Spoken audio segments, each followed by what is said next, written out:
안녕하십니까 바울교회 성도 여러분.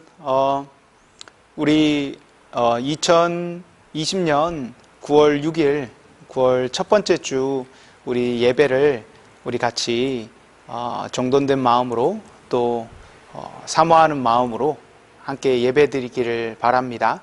우리 찬송가 304장 우리 준비 찬양 같이 부르신 후에 우리 예배 같이 한번 예배 드리도록 하겠습니다. 304장입니다.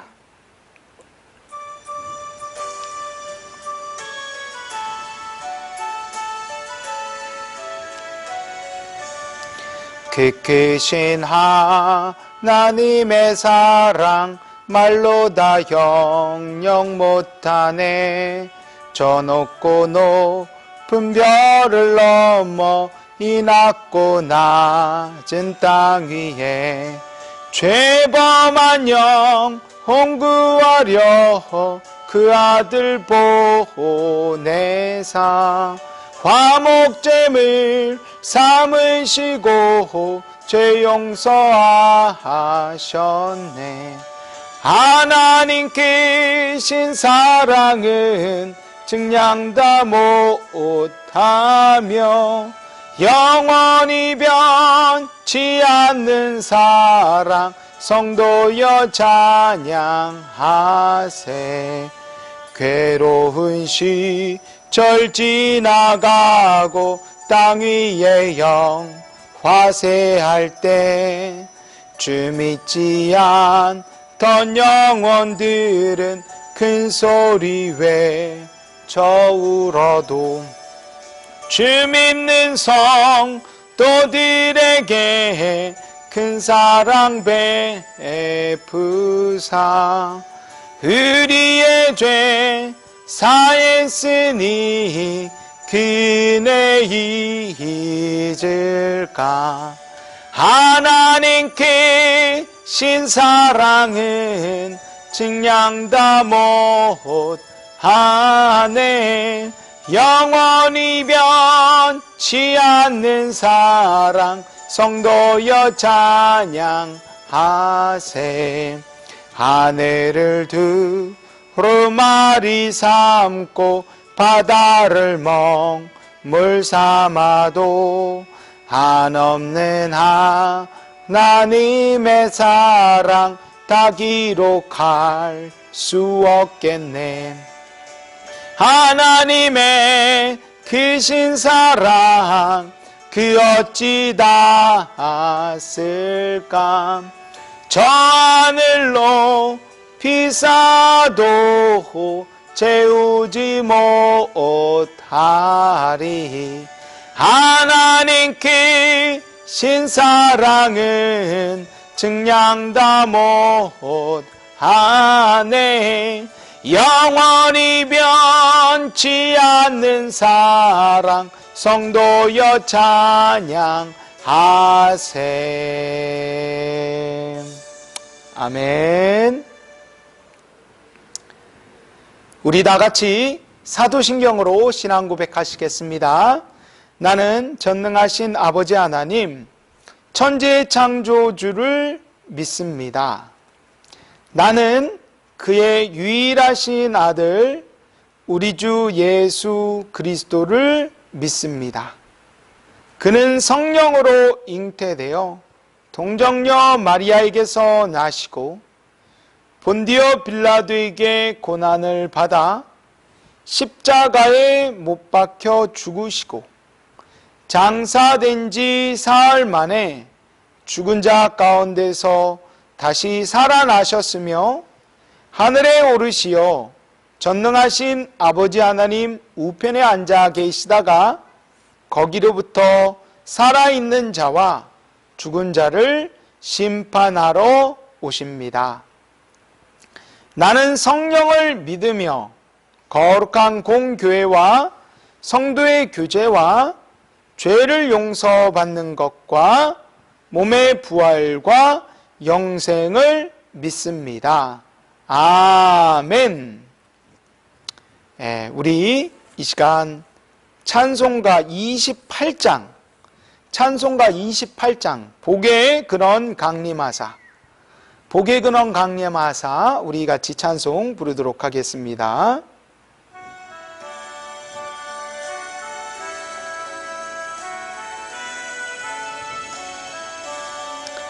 복의 근원 강림하사 찬송하게 하소서.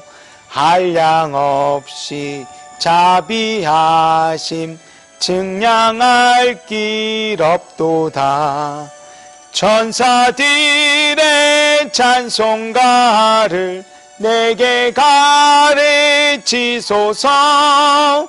구속하신 그 사랑을 항상 찬송합니다. 주의 귀한 그네 각 이때까지 왔으니 이와 같이 천국에도 이르기를 바라네. 하나님의 품을 떠나 죄에 빠진 의리들 예수 구원하시려고 보혈을 흘려주셨네. 주의 귀한 은혜 받고 일생 빚진 자 되네. 주의 은혜 사슬 되사 나를 주께 매소서. 우리 마음은 연약하여 범죄하기 쉬우니 하나님이 받으시고 천국인을 지소서.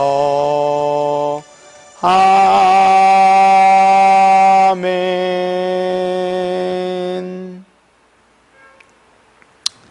우리 이 시간 다 같이 한번 기도하시겠습니다. 귀한 주님,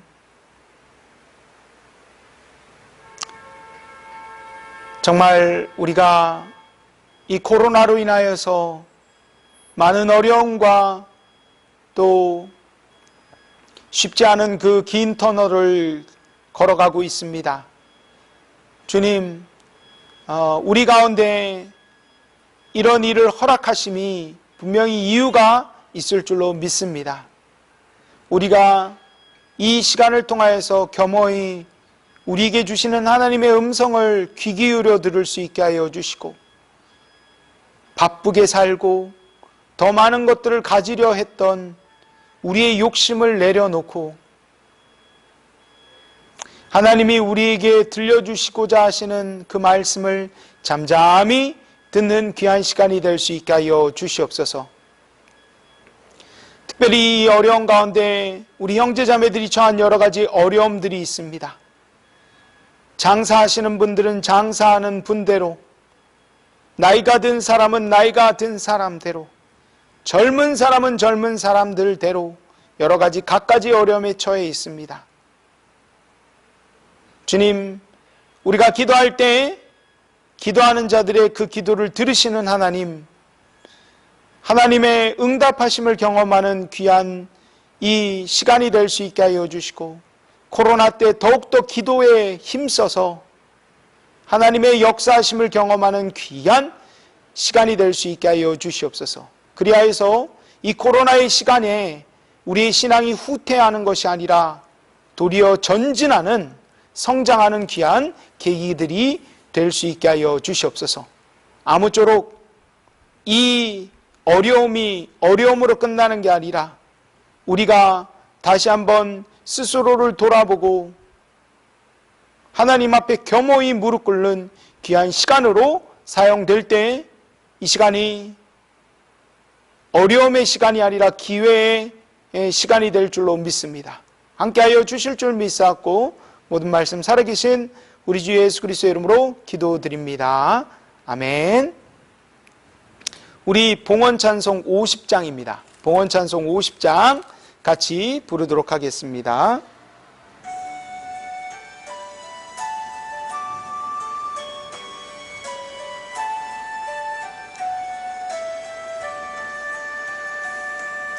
내게 있는 모든 것을 아낌없이 드리네. 사랑하고 의지하며 주만 따라 살리라. 주께 드리네. 주께 드리네.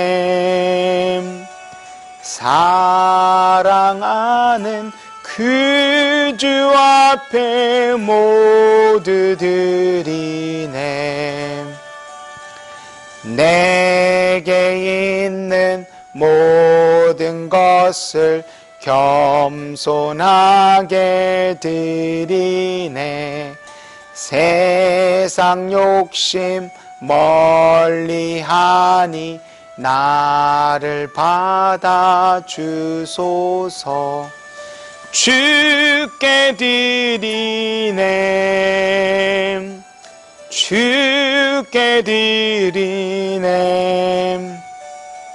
사랑하는 그 주 앞에 모두 드리네. 내게 있는 모든 것을 주를 위해 드리네. 주의 성령 충만하게 내게 내려주소서. 주께 드리네. 주께 드리네. 사랑하는 그 주 앞에 모두 드리네. 아멘.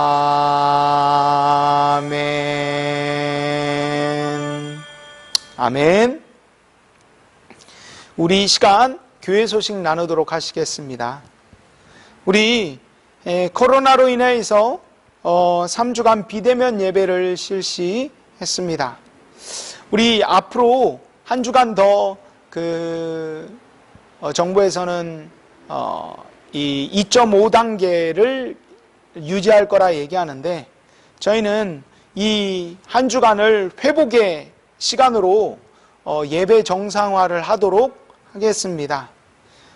비대면 예배와 비대면 예배인 온라인 예배와 대면 예배를 모두 드리도록 하겠습니다. 그래서 우리 새벽기도, 우리 수요예배, 금요철야, 주일 예배까지 다 대면 예배가 실시가 되는데, 여러분 중에서 참석을 원하시는 분들은 참석을 하시고, 그리고 대신 마스크를 쓰고 우리가 개인 거리를 두고 이런 철저한 방역은 유지를 통해서 우리가 이 두 비대면 예배와 대면 예배를 둘 다 실시하도록 하겠습니다. 그래서 여러분 다시 곧바로 시작하려면 우리가 이렇게 갑자기 시작할 수가 없잖아요. 그래서 준비하는 단계인 이 회복 기간을 이번 한 주간 실시함으로써 우리 대면 예배를, 다음 주에 있을 대면 예배를 이제 준비하도록 하겠습니다.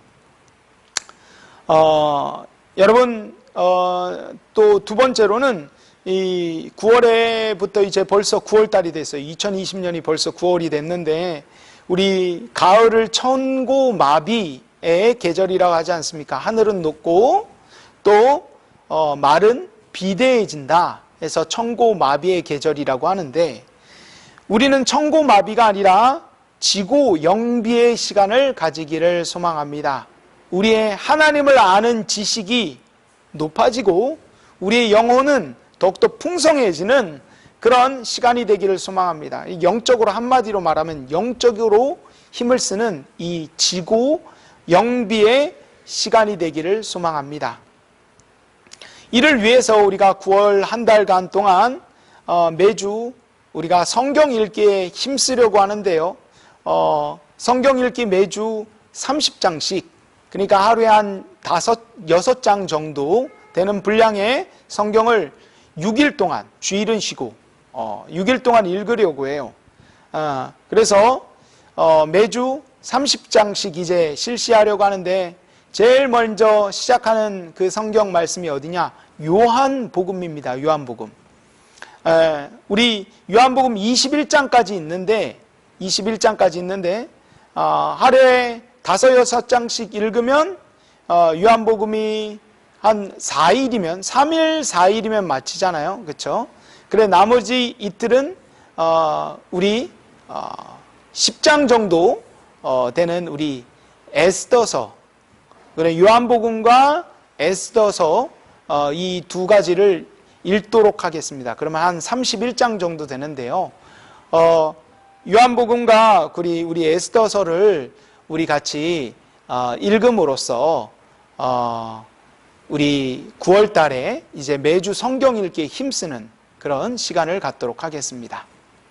보니까 우리 이 시간에 코로나 기간이라서 아무것도 안 하고 있다고 해서 우리한테 도움이 될 게 없어요. 우리한테 좋을 게 없어요. 그래서 영적으로 사실 이 시간일수록 더 우리가 준비하고 이렇게 애를 쓰고 힘쓰는 부분들이 분명히 필요할 겁니다.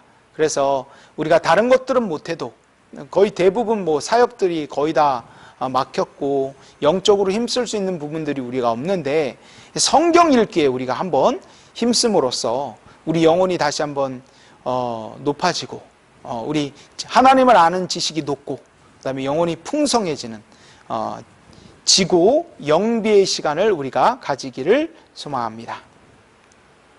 자, 이 시간 우리 성경 창세기 22장 1절부터 14절까지 말씀입니다. 창세기 22장 1절부터 14절까지 말씀 우리 같이 한번 읽도록 하겠습니다.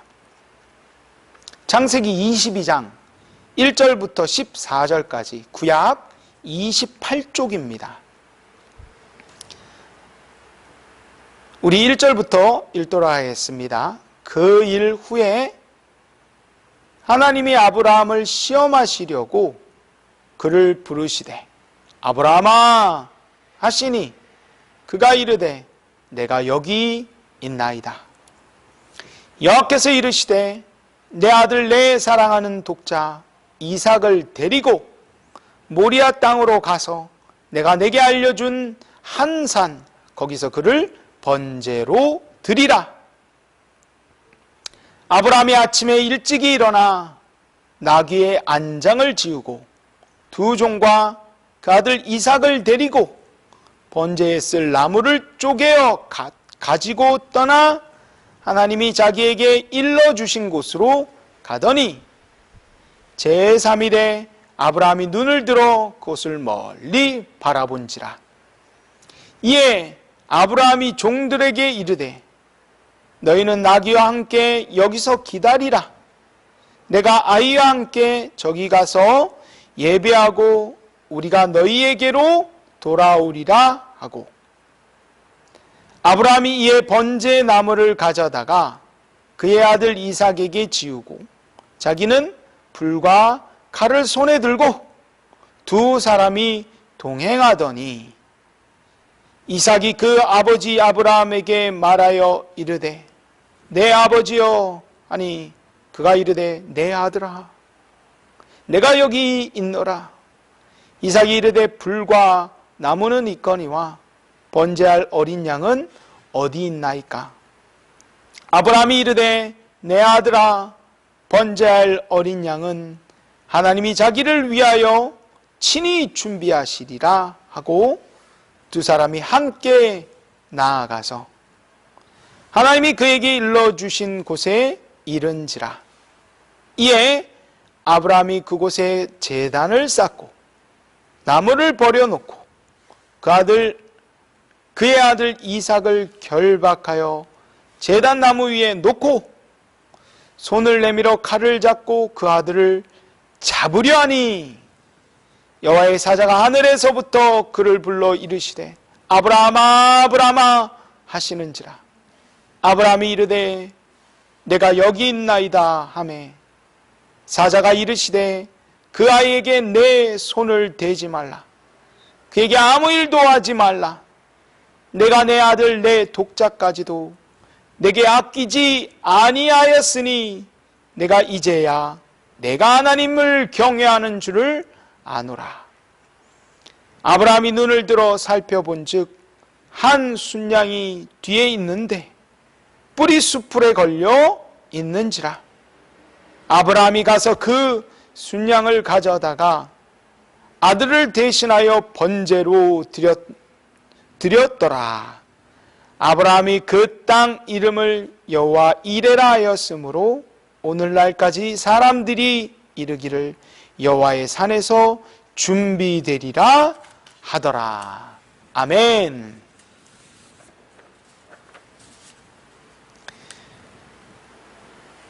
여러분, 오늘 이 말씀을 가지고 우리 반전의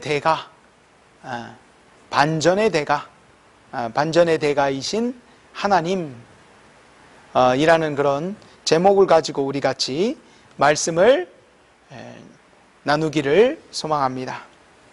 여러분, 이 말씀을 들으실 때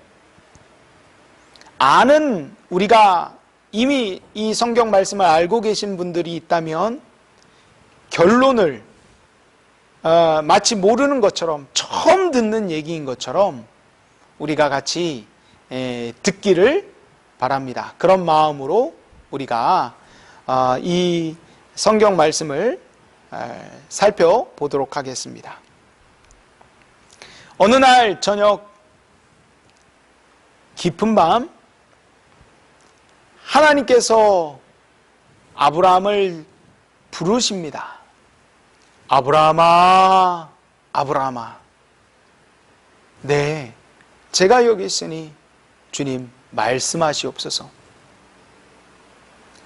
내 아들, 내 독자, 내 사랑하는 바로 그 이삭, 그를 데리고 모리아 땅으로 가서 내가 내게 일러줄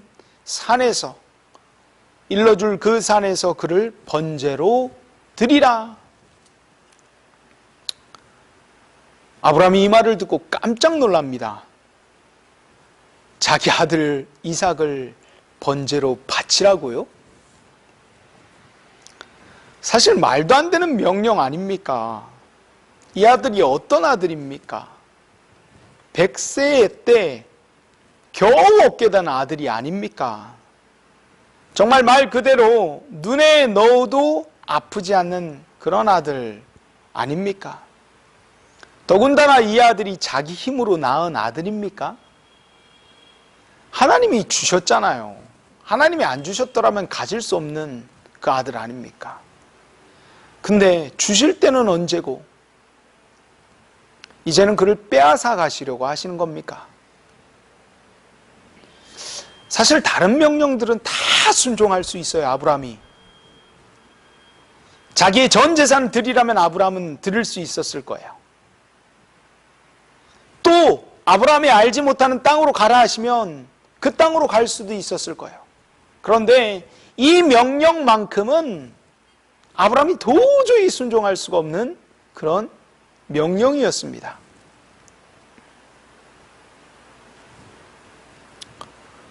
아마 그날 밤 아브라함은 한숨도 잠을 자지 못했을 겁니다. 자신이 그토록 신뢰하는 하나님이지만 이 말도 안 되는 명령을 어떻게 순종할 수 있겠습니까? 자, 그런데 놀라운 일이 벌어져요.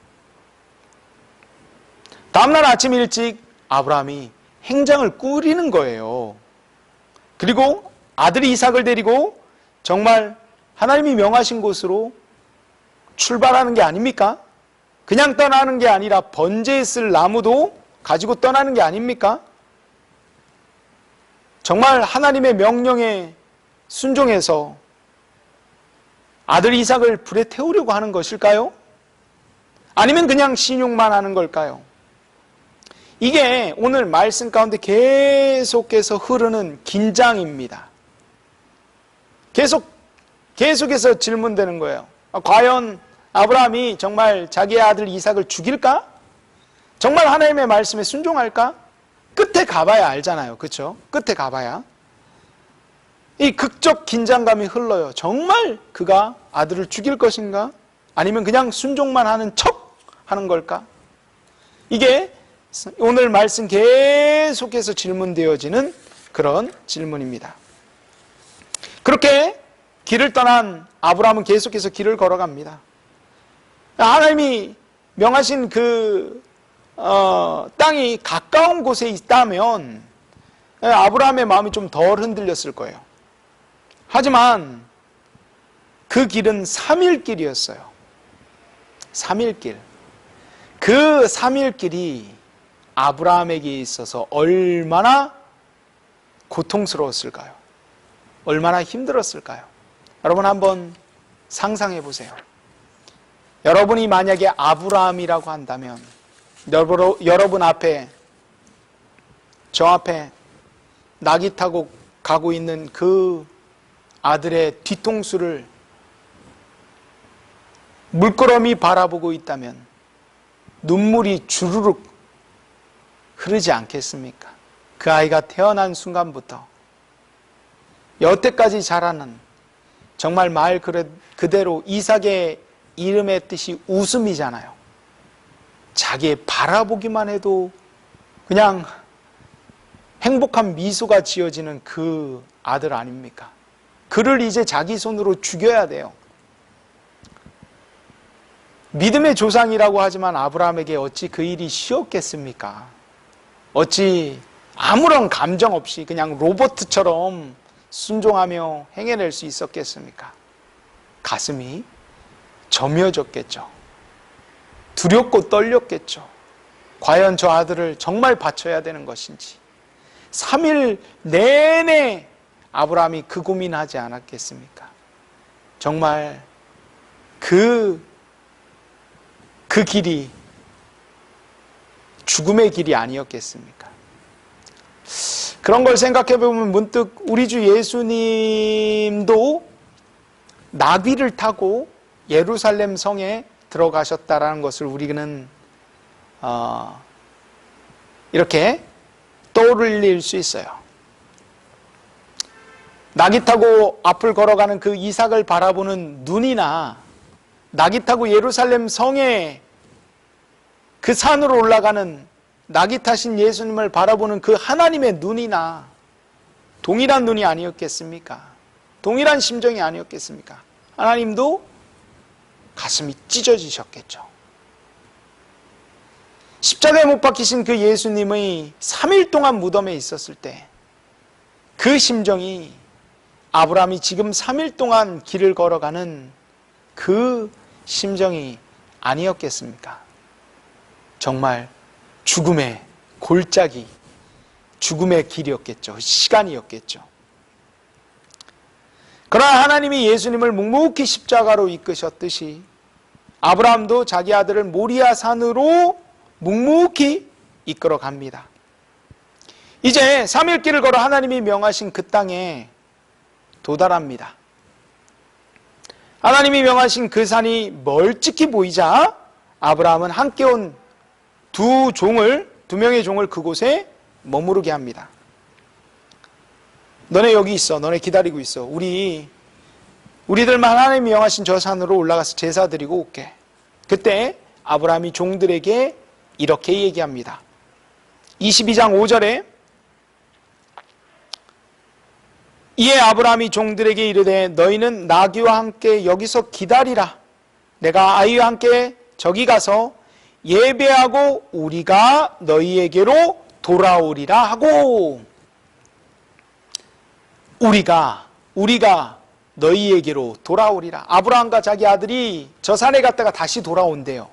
그러니까 아브라함은 지금 자신이 이삭을 죽일 거지만 그 죽은 이삭이 죽음으로 끝나는 게 아니라 다시 살아날 것을 정말 믿었어요. 그 믿음을 가지고 아브라함이 이 길을 걸어가는 거예요.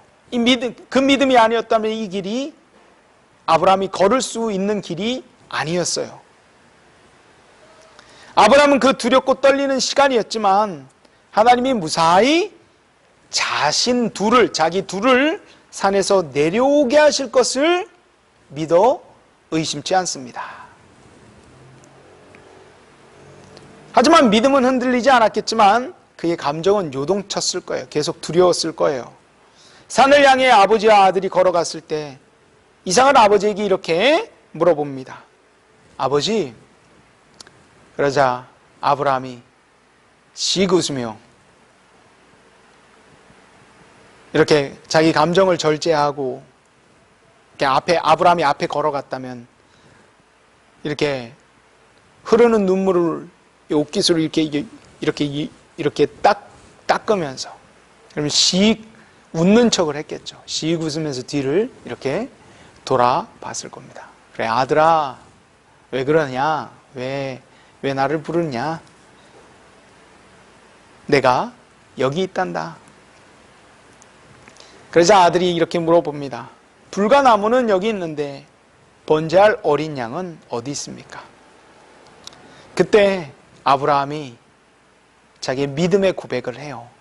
자기의 전 생애를 건, 정말 말 그대로 자기 자신을 전부를 건 믿음의 고백에 하나님께 자기 자신을 철저히 의지해요. 이렇게 고백합니다. 8절에 아브라함이 이르되 내 아들아 번제할 어린 양은 하나님이 자기를 위하여 친히 준비하시리라 하고 두 사람이 함께 나아갑니다.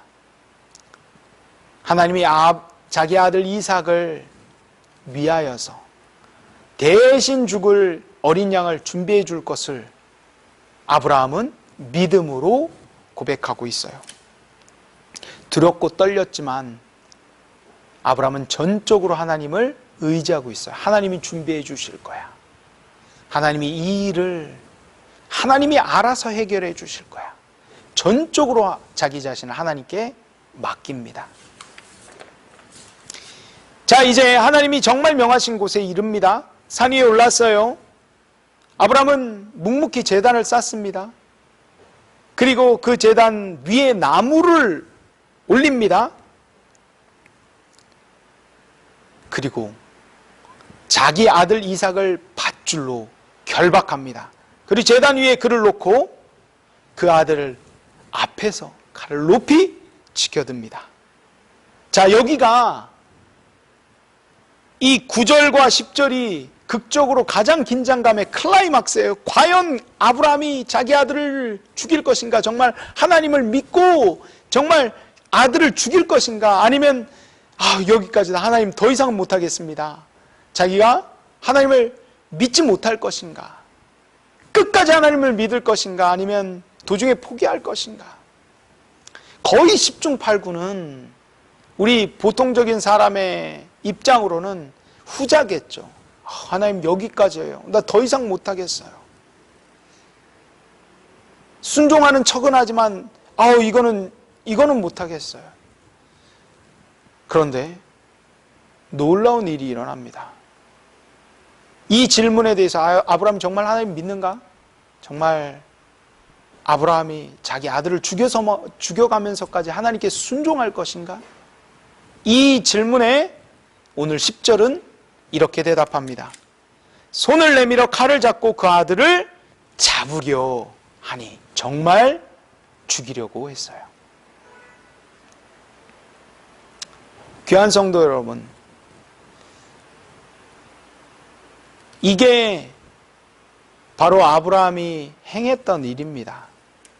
이 아브라함이 자기 아들을 죽이라고 했을 때, 그리고 번제로 태우라고 했을 때 아브라함이 정말 하나님을 믿었기 때문에 그가 자신의 그 하나뿐인 아들, 100세에 얻은 그 아들을 죽이라는 그 명령에 순종할 수 있었던 것은 이유는 딱 한 가지예요. 다른 이 세상의 어떤 이론이든 어떤 것이든 설명할 수가 없어요. 딱 한 가지. 그가 정말 하나님을 신뢰했기 때문에 그래요. 히브리서 11장 19절에서는 이러한 아브라함의 믿음에 대해서 이렇게 얘기를 합니다.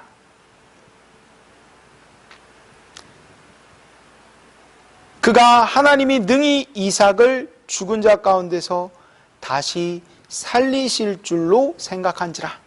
비유컨대 그를 죽은 자 가운데서 도로 받은 것이라. 하나님이 능히 이삭을 죽은 자 가운데서 다시 살리실 줄로 믿은 거예요. 정말 믿은 거예요.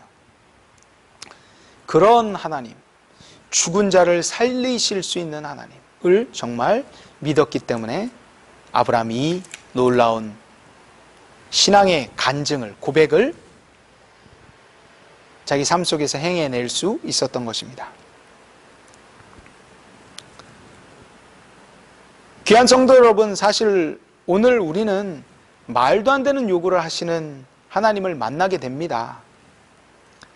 아주 오래전 문명이 발달하지 않았던 그런 시대에 신의 노여움을 피하기 위해서 인신 제사를 드렸다라는 얘기를 우리가 종종 들어요. 사람을 제사로 드렸어요. 제물로. 심청이를 바다에 빠뜨려 용왕님의 그 분노를 한 해 그 어부들의 그 고기잡이를 잘 되게 하기 위하여서 인신 제사를 드려요. 이게 과거에, 오래전에, 아직까지 문명이 발달하지 않았던 시대에는 이런 식으로 사람들이 삶을 살아갔어요. 신이라는 존재가 그렇게 노여움을, 인신 제사를 드림으로써 노여움을 푸는 그런 존재였던 거예요. 그때는 문명이 발달하지 않은 시대니까 그렇게 삶을 살았던 거예요.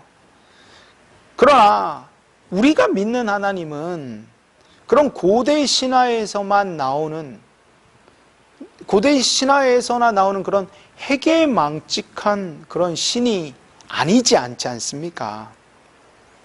우리가 믿는 하나님은 우리보다도 훨씬 더 도덕적이시며 인자하시며 사랑의 하나님이 아니십니까?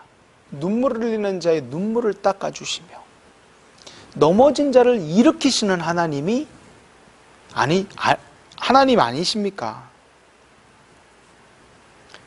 그런데 어떻게 그런 하나님이 아브라함에게 자녀를 요구할 수 있겠습니까? 죽이고 번제라는 게 뭐예요? 불로 태우는 거잖아요. 더군다나 아브라함이 어떤 과정을 통해서 자녀를 얻게 될 수 있는지 제일 잘 아시는 분이 하나님이시잖아요. 아브라함이 어떤 마음인지 하나님이 제일 잘 아시잖아요. 아까 전에 말했지만 정말 말 그대로 눈에 넣어도 아프지 않은 그런 자녀잖아요. 무엇보다도 하나님이 주신 자녀 아닙니까? 그런데 왜 그런 자녀를 줬다가 뺏으려 하시는 걸까요? 오늘 창세기 22장은요, 우리가 성경에서 만났던 그런 하나님, 우리가 알고 있는 하나님과 전혀 다른 모습의 하나님이에요. 우리가 알지 못하는 그런 하나님이에요. 정말 말도 안 되는 요구를 하시는 그런 하나님이십니다. 자, 그런데 더 놀라운 일이 있어요. 저는 그렇게 생각해요. 이런 말도 안 되는 요구를 하시는 그런 하나님이시지만 더 놀라운 것은 그런 말도 안 되는 하나님의 요구에, 명령에 순종하는 아브라함의 모습이에요. 정말 말도 안 되는 믿음의 순종을 아브라함이 행하지 않습니까? 자, 아브라함이 그렇다면 어떻게 이런 믿음을 가질 수 있었을까요? 오늘 성경의 아주 중요한 주제는 아브라함이 이런 놀라운 믿음을 가질 수 있었던 것은 아브라함의 작품이 아니라, 아브라함의 위대함이 아니라 하나님의 작품이다. 그가 이런 믿음을 가질 수 있었던 게 자기의 노력 때문이라면 마땅히 아브라함은 높임을 받아야 돼요. 정말 대단한 믿음의 사람이다. 그러나 성경은 그가 오늘 이런 믿음의 고백을 할 수 있었던 게 다 하나님의 은혜다. 그가 이런 믿음을 가질 수 있었던 건 전적인 하나님의 은혜라는 거예요. 아브라함이 75세 때, 아브라함은 이런 하나님의 특별한 은혜 가운데에서 믿음이 성장해 왔어요. 하나님이 아브라함에게 특별한 은혜를 계속해서 부어주시고 하나님을 경험하는 일들을 경험했기 때문에 이런 신뢰관계가 굳게 세워졌던 것입니다. 75세 때 자녀를 낳지 못해서 전전긍긍할 때 하나님께서 너 자녀 줄 테니 가나안 땅으로 가라. 아브라함이 정말 지금까지 수없이 많은 방법들을 행해봤지만 자녀를 가지지 못했어요. 마지막 희망으로 정말 하나님을 믿어봤던 거예요. 하나님 믿어보자 한번. 하나님 말씀하시니까 한번 순종해보자 하고, 그 당시에 정말 아무도 모르는 그 가나안 땅에 갔던 거예요. 아무런 정보도 없고 연고지도 아무도 없고 아무도 모르는 그런 식인종이 있을지도 모르는 그런 장소잖아요. 어떤 장소인 줄 알고 그 당시에 그렇게 쉽게 이사를 했겠습니까? 하나님 한 분만 믿고 갔던 거예요. 그리고 그런 가운데 계속해서 하나님께서 그의 믿음이 자랄 수 있도록 도와주셨어요. 바로 앞에서도 그 강력한 바로가 하나님 앞에 쩔쩔매는 걸 보게 하셨고, 롯을 잡아갔던 그 강력한 네 왕을 아브라함이 그 어떤 왕도 이기지 못했던 그 왕들을 아브라함이 아주 손쉽게 격파케 하셨고, 무엇보다도 죽은 것과 같은 그런 자신의 그런 생식 능력, 그리고 자기 아내 사라가 생리가 끊어졌음에도 불구하고 자녀를 낳았던 것, 전적인 하나님의 기적이 아니고서는 있을 수 없는 일 아닙니까? 그러니까 아브라함은 이런 기적들을 많이 경험했던 거예요. 이런 은혜들을 많이 체험했던 거예요. 그렇기 때문에 아브라함이 이런 믿음을 가질 수 있게 된 것입니다. 그러므로 우리는 이 말씀을 보면서 참 아브라함 대단하구나, 어떻게 저런 믿음을 가질 수 있지라고 말을 하는 게 아니라, 아브라함이 아브라함 될 수 있었던 것은 전적인 하나님의 은혜입니다 라고 말할 수 있어야 합니다. 그렇지 않고 자꾸 아브라함의 믿음을 강조하다 보면 이런 일은 위대한 믿음의 사람들이나 이런 믿음의 삶을 살 수 있지, 우리 같은 쪼무레기들은 안 돼 라는 결론에 이를 수밖에 없어요. 결국 오늘 말씀이 우리에게 이런 말씀을 보여주시는 중요한 이유 중에 하나는, 하나님의 은혜를 받으면 우리도 아브라함과 같이 전적인 믿음을 가진 사람이 될 수 있다는 것을 보여주기 위해서입니다. 다시 한번 말하겠습니다. 오늘과 같은 이런 말씀을 보여주시는 이유는, 하나님의 은혜를 받으면서 하나님의 은혜를 받으면 우리도 아브라함과 같이 전적인 믿음을 가진 사람이 될 수 있음을 보여주기 위해서예요. 우리를 주눅들게 하시기 위해서가 아니라, 우리를 부담 주기 위해서가 아니라, 야, 너 아브라함은 이런 자기 자녀까지도 드리는 삶을 살았는데 왜 네 믿음은 요만해? 왜 너는 콩알만한 믿음이야? 겨자씨만한 믿음이야?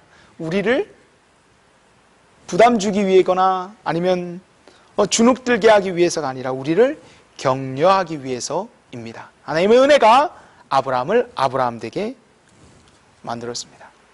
또 한 가지 우리가 말해야 될 것이 있어요. 물론 이렇게 하나님께서 은혜를 베풀어 주셨기 때문에 아브라함이 될 수가 있었어요. 이런 믿음을 가진, 대단한 믿음을 가진 사람으로 성장할 수 있었어요. 이게 믿음의 거인으로 성장시키는 것이 전적인 하나님의 일이지만, 동시에 우리도 감당해야 될 그런 몫이 있어요. 모든 것이 다 하나님의 하시는 일이라면 아무것도 하지 않아도 된다는 말이 아니에요. 이런 믿음의 거인으로 자라기 위해서는 우리도 감당해야 될 일들이 있어요. 뭐냐? 바로 믿음으로 사는 일입니다. 믿음으로 사는 일. 아브라함의 경우를 한번 생각해 보십시오. 처음부터 이런 하나님의 도우심과 이 도전이, 하나님의 이런 도우심, 야 가라, 너 한번 가봐라, 내가 너희를 큰 민족으로 만들게 라는 하나님의 그런 도전에 주심에도 불구하고 전혀 알지 못했던 가나안 땅으로 가는 건 굉장히 두려운 일이었어요. 처음 창세기 12장에. 그럼에도 불구하고 아브라함은 두렵고 떨리는 마음을 이겨내고 믿음으로 한번 도전해 봐요. 이 창세기 22장도 마찬가지예요. 하나님의 은혜가 있고 하나님이 그의 믿음을 이렇게 장성케 하셨지만 그럼에도 불구하고 아들을 드리라는 그 말씀을 들었을 때 아브라함은 정말 두렵고 떨렸어요. 두렵고 떨리지 않았더라면 그는 사람이 아닐 거예요. 그래도 믿음으로 순종해보잖아요. 죽으면 죽으리라. 죽이면 다시 살리시겠지. 도전하는 그런 믿음이 아브라함에게 일어났어요. 그러므로 귀한 성도 여러분, 믿음의 삶에는요, 이러한 희생과 손해, 무모함과 도전 정신이 결단과 각오가 함께 포함되어 있습니다. 믿는다고 말하면서 아무것도 손해보지 않으려는 믿음은 진짜 믿음이 아니에요. 내가 믿기 때문에 이런 손해가 있다. 뭐 하나님 좋으신 하나님인데 다 이해해 주시겠지. 그게 아니라 그렇기 때문에 우리의 믿음이 자라지 못하는 것 아닙니까? 도전하고 우리가 또 해야 될 일들은 또 하고 그런 우리의 믿음의 삶이 우리에게 요구되어집니다. 특별히 참 코로나로 인하여서 참 쉽지 않은 그런 시대를 우리가 살아가고 있는데, 여러분, 그렇다면 이 시대에 우리에게 주어진 믿음의 삶은 무엇입니까? 뭐 여러 가지 일이 있겠지만 가장 간단하면서도 가장 근본적으로 우리가 해야 될 일은 규칙적으로 성경을 읽는 일이에요. 그것에 도전하십시오. 성경 읽기가 쉬운 일도 아니고 어려운 일도 아니에요. 쉽다 생각하면 쉬운 일이고 어렵다 생각하면 어려운 일이에요. 뭐 까짓 거 성경 읽지 뭐. 그러면서 성경을 근데 규칙적으로 읽으면서 사는 그리스도인들이 그렇게 많지 않아요. 여러분, 최근 코로나가 심각해지면서 우리에게 주어진 선택지가 많지 않습니다. 하지만 오히려 이런 어려움이 도리어 우리 스스로를 돌아보게 하는 그런 시간과 기본기로 돌아갈 수 있는 기회가 될 수 있습니다. 그리고 그리스도인에게 있어서 가장 기본기는 바로 성경 읽기예요. 그래서 성경 우리가 이번 주에 정말 30장을 목표로 여러분 성경 읽기 한번 매진해 보십시오. 성경 읽기 가운데 여러분 많은 은혜를 분명히 경험하게 될 것입니다. 보십시오. 아브라함도 사실 아브라함의 이 말씀 가운데 중요한 건 아브라함의 순종보다 아브라함이 순종하기 전에 말씀하시는 하나님이 계셨어요. 하나님이 말씀하셨기 때문에 아브라함이 순종한 거예요. 어떻게 아브라함이 스스로 순종할 수 있겠습니까? 하나님의 말씀을 들었기 때문에 순종한 것 아닙니까? 그러니까 먼저 우리에게 필요한 것은, 순종보다도 더 먼저 중요한 것은 하나님의 말씀을 들어야 돼요. 그러니까 하나님의 말씀을 듣는 과정 가운데 하나님의 음성을 듣게 되는 거죠. 그러니까 여러분, 성경 읽기를 정말 이 코로나 시기에, 천고마비의 계절에, 지고영비, 여러분의 영혼이 하나님을 아는 지식이 높아지고 여러분의 영혼이 충만하고 풍성해지는 그런 시간이 되기를 정말 축복합니다. 그래서 하나님이 이제 여러분을 정말 전적으로 이끌어 가시려고 하는데, 그런 하나님의 이끄심에 아멘 하고 우리가 달려들어야 되고 정말 해야 될 일들, 특별히 성경 읽기, 가장 기본적인 일 우리가 힘써야 될 줄로 믿습니다. 끝으로 이 이야기를 나누면서 해야 될 이야기가 한 가지가 더 있습니다. 바로 아브라함이 아들 이삭을 드리라 하신 드린 이 일은 2000년 후에 하나님이 자기의 아들 예수 그리스도를 우리를 위해 희생하신 일을 예견합니다. 아브라함은 아들 이삭을 죽이기 직전까지 갔지만 하나님은 자기 아들 예수 그리스도를 실제로 죽이셨어요.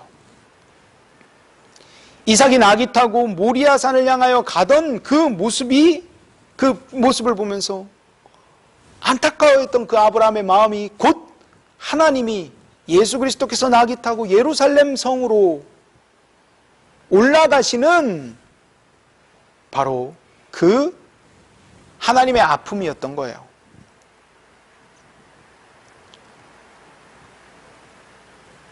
여러분, 혹시 아브라함이 자기 아들 이삭을 죽이려고 했던 바로 그 모리아 산에 훗날 아브라함이 자기 아들 이삭을 죽이려고 했던 바로 그 번제를 단을 쌓았던 그 산 있지 않습니까? 그 산이 훗날 예루살렘 성전이 지어지는 바로 그 산이 된다라는 사실을 알고 계십니까? 이삭이 아버지여 불과 나무는 있거니와 번제할 어린 양은 어디 있습니까? 라고 이삭이 묻자 아들아 번제할 어린 양은 하나님이 자기를 위하여 준비하시리라. 바로 여기서 비롯된 말이 여호와 이레라는 말이에요. 여호와께서 준비하시리라. 창세기 22장 14절에 아브라함이 그 땅의 이름을 여호와 이레라 하였으므로 오늘날까지 사람들이 이르기를 여호와의 산에 준비되리라. 바로 하나님이 이삭 대신에 친히 준비하셨던 그 어린 양이 바로 우리 주 예수 그리스도십니다. 범죄함으로 죽어야 할 우리를 하나님이 친히 준비하신 바로 그 어린 양이 우리 주 예수 그리스도십니다.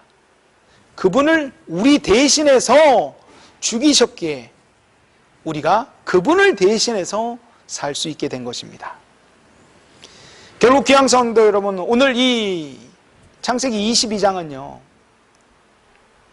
하나님이 아브라함의 아들 이삭을 빼앗으시려는 그 무시무시한 하나님에 대한 이야기가 아니라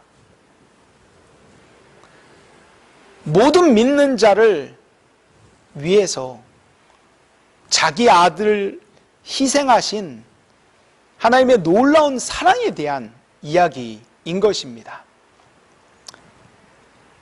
자기 아들을 죽이기까지 믿음으로 반응했던 그 믿음이 아들이 죽지 않고 도리어 살아나는 그런 놀라운 축복으로 사용된 것을 우리가 볼 수가 있습니다.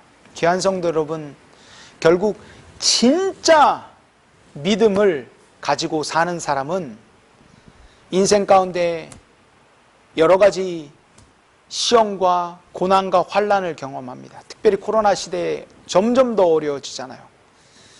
직장인들더러 교회 나가면 출근하지 말라고 그래요. 우리 시대가 그런 시대예요.